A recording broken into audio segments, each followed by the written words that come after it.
बघा दोन सामायिक रेषीय समीकरणे आपल्याला दिलेली आहेत.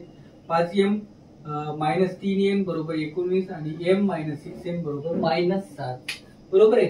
तर हे दोन इक्वेशन्स आपल्याला काय करायचे, सॉल्व्ह करायचे. तर कसे सोडवायचे इक्वेशन, बघा इथं 5m आहे आणि इथे m आहे. मग याला काय करावं लागेल, आपल्याला दोन्ही पैकी एक आपल्याला कसं पाहिजे, सेम पाहिजे. मग इथं आपल्याला काय करावं लागेल, याला समीकरण 2 ला काय करावं लागेल, 5 ने गुणावं लागेल बरोबर आहे. मग आपण इथे लिहू समीकरण 2 ला 5 ने गुणू. आता 5 ने गुणल्यानंतर काय येते, 5m मायनस 6 पंचे 30 30n बरोबर 7 5 35 म्हणजे मायनसचे 35. तर याला आपण समीकरण नंबर 3 देऊ. आता समीकरण 1 मधून समीकरण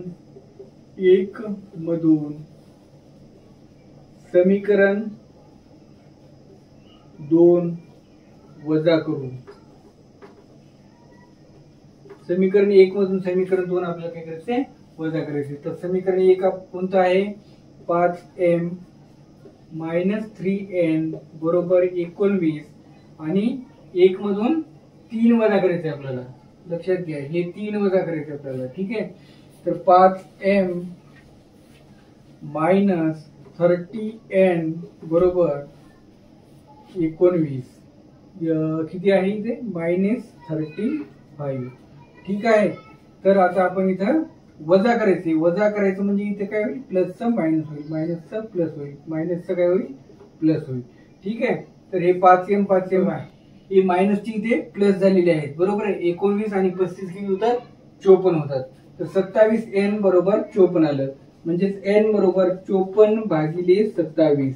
किती ते 27 1 27 27 दुने 54. तर n बरोबर काय आलं, आपलं 2 आलं. ठीक आहे. मग आता हे n बरोबर 2 आपल्याला काय करायचंय, समीकरण 1 मध्ये किंवा समीकरण 2 मध्ये आपण कुठल्याही समीकरणामध्ये ठेवू शकतो बरोबर.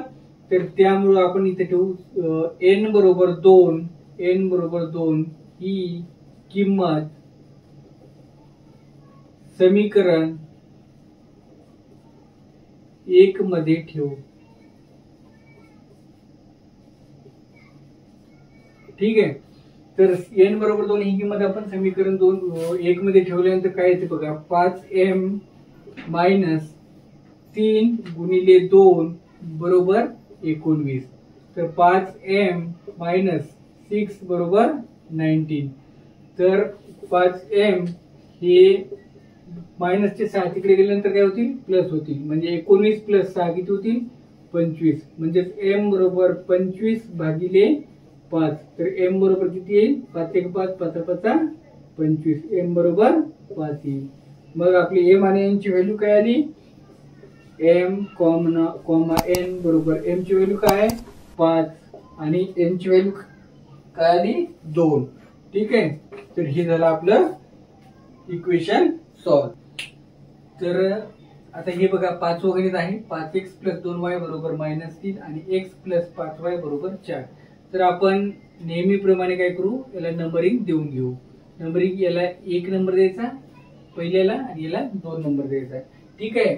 तर बघा याच्यामध्ये कुठलं कॉमन दिसते का, 5x आहे आणि इथे x आहे, इथे 2y आहे आणि इथं 5y आहे.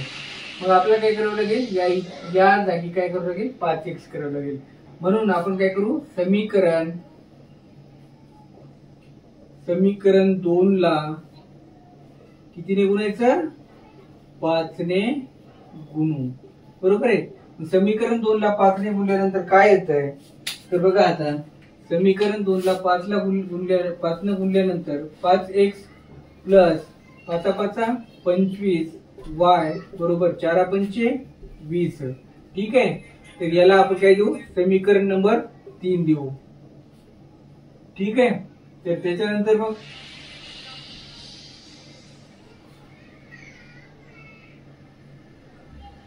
बघा हे 3 नंबर दिला. तर आता काय करू, आपण समीकरण 1 मधून समीकरण 3 काय करू, वजा करू. मग आपण इथे लिहून घेऊ, समीकरण 1 मधून समीकरण 3 वजा करू. आता समीकरण 1 मधून समीकरण 3 वजा केल्यानंतर काय येते? पहिल्यांदा आपण समीकरण इथे लिहून घेऊ. 5x + 2y बरोबर -3 आणि x 5x + 25y बरोबर 20. ठीक आहे. आता बघा याचं काय करावं? वजा करायचं आपल्याला. तर बघा इथं प्लस आहे तर मायनस येईल, इथं प्लस आहे तर मायनस येईल, इथं प्लस आहे तर मायनस येईल. ठीक आहे. म्हणजे 5x गेट्स कॅन्सल.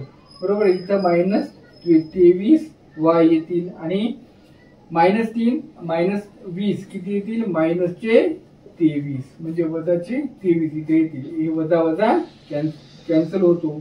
y बरोबर 23/23. तर 23 कॅन्सल. y बरोबर 1. तर y ची किंमत काय आलेली आहे? 1 आलेली आहे.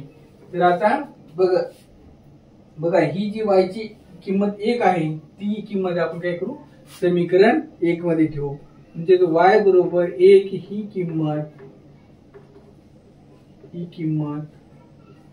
समीकरण